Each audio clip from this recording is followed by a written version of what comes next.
ہاں ہاں، قسم ہے چاند کی اور رات کی جب رخصت ہونے لگے اور صبح کی جب روشن ہو جائے کہ وہ آگ ایک بہت بڑی آفت ہے انسان کے لیے ڈر کی چیز، یعنی اس شخص کے لیے جو تم میں سے آگے بڑھنا چاہے یا پیچھے رہنا چاہے۔ ہر شخص اپنے کرتوتوں کے باعث گرفتار ہوگا، مگر دانی طرف والے نیک لوگ جنتوں میں ہوں گے اور پوچھتے ہوں گے، یعنی آگ میں جلنے والے گناہگاروں سے، کہ تم دوزخ میں کیوں پڑے؟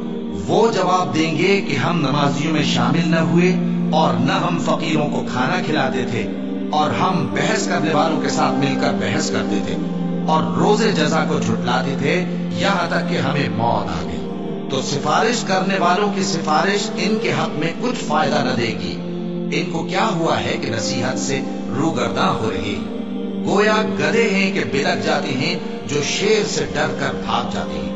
اصل یہ ہے کہ ان میں سے ہر شخص یہ چاہتا ہے کہ اس کے پاس کھلی ہوئی کتاب آئے۔ ایسا ہرگز نہیں ہوگا۔ حقیقت یہ ہے کہ ان کو آخرت کا خوف ہی نہیں۔ کچھ شک نہیں کہ یہ قرآن نصیحت ہے، تو جو چاہے اسے یاد رکھے، اور یاد بھی تبھی رکھیں گے جب اللہ چاہے۔ وہی اس لائق ہے کہ اس سے ڈرا جائے، اور وہی معاف کرنے والا ہے۔